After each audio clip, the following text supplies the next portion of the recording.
Okay, this is my standard video garden walkthrough. This is spring 2016, and this is Memorial Day weekend. Today actually being Memorial Day.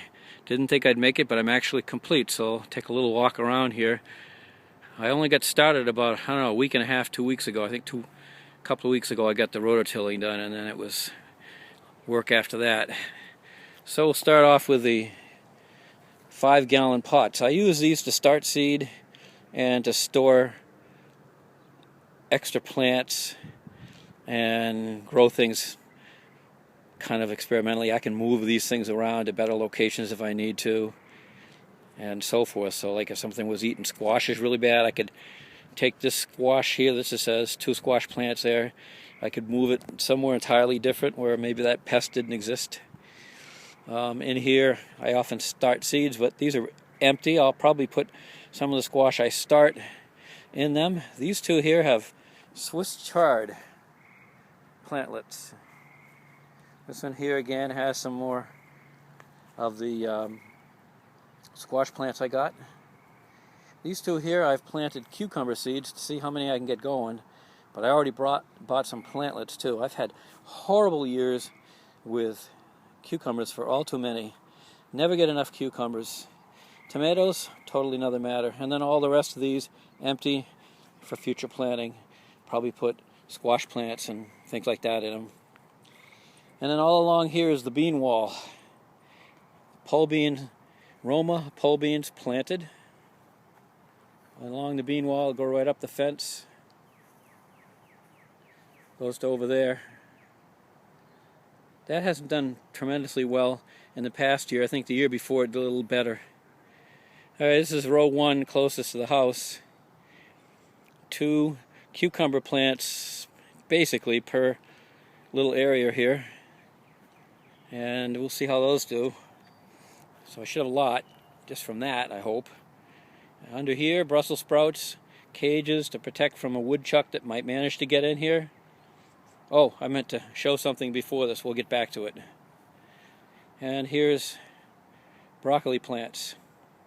Okay, what I was going to show, I got some plantlets that I did not manage to get going. I haven't put them in yet. They have yet to come there. They were,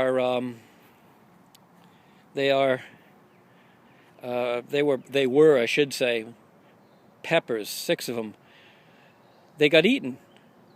Now there is no sign of any critters this year, like the woodchuck has been the one every year that's been for me. But if you look down under here, what I spotted tonight, got a little hole. There's no in hole on the other side. And if you look over here, another hole. I think we got a mole.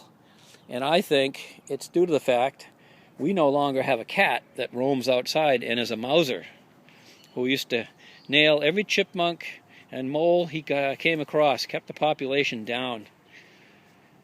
The problem was he also brought ticks in the house, I think. So we don't have outside cats anymore. Therefore, guess what I got? Probably moles. What we have here, this whole row, mostly seed plants. What's going to be sprouting out of here will be bush beans, snow peas, and in the very middle, some space so that I could put 1 or 2 other squash plants. Squash plants really take a lot of space in a garden.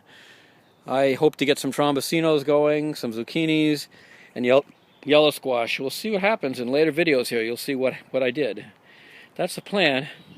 And perhaps these pepper plants too. Peppers grow well in pots, so maybe if we've got maybe I'm going to buy some more pepper plants and put it in one of those pots and maybe move it up on the deck for the time being where the critters don't come, and let it grow big, and then it'll be too big for them to mess with. I can put it back here.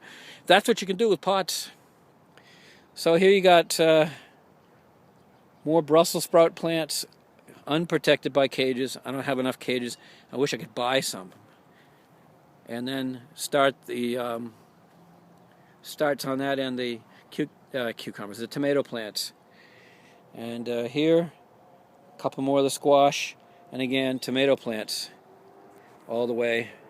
We'll kind of walk down the aisle here, and you can see got the black mulch down. Tomato plants growing out through it. Same thing over there.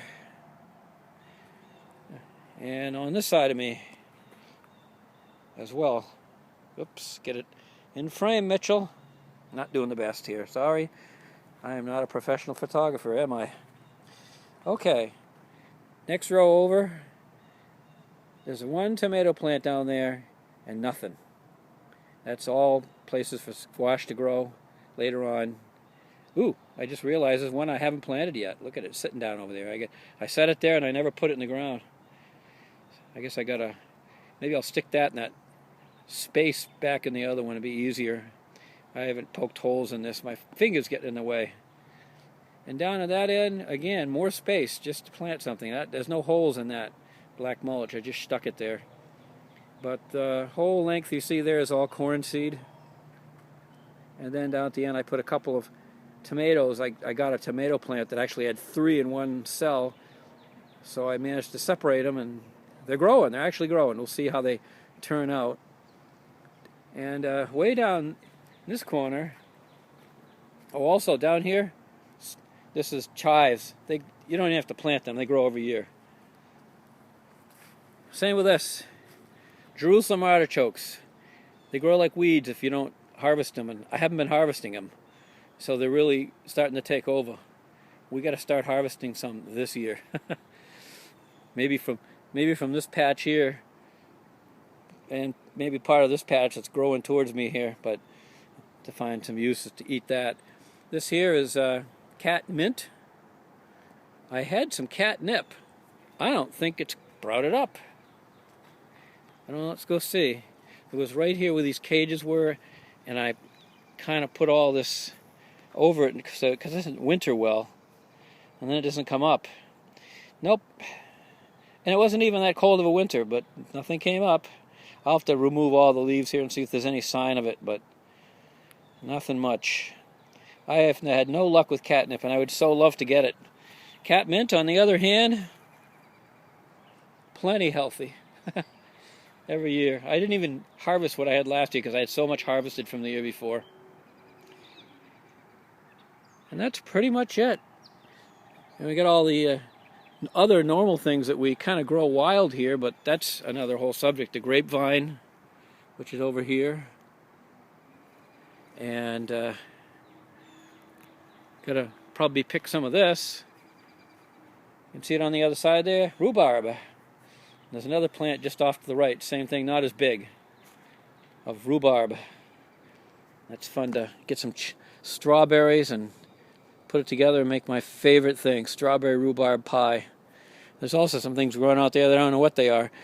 I transplanted these irises. They are like weeds. There's several things in a garden you can transplant, and they're the easiest thing to transplant in the world. This is one of them, irises. They should be they should be like kudzu. I mean, you can chop out. They'll just keep expanding, and they just chop out a whole bunch of it, move it anywhere you want, and it will grow. It's growing here, and I put some way out there under the tree in the shade. You can't really see it, but it's growing just fine there. I put it out in the shade at the back of my yard. It's growing just fine there. You can't kill it. Incidentally, hosta's pretty much the same thing. It grows like kudzu. You put that anywhere you want, it'll keep on growing. Great stuff if you just want stuff that grows. Yeah, I've got a maple tree here trying to come up. About a year or so ago, somehow a bird must have dropped it. It must have pooped it out or something. And now all of a sudden I have blackberries. Those are blackberries. And they grow up, and I've let them continue, and they're getting more of them. It's all over the place now here.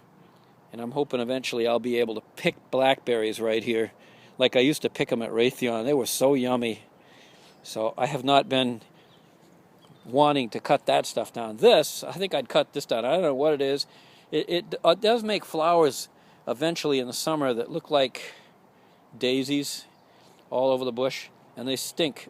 And they don't seem to do much of any other good. I wish they'd kind of warded off critters, but they don't. I guess that's pretty much it for this year.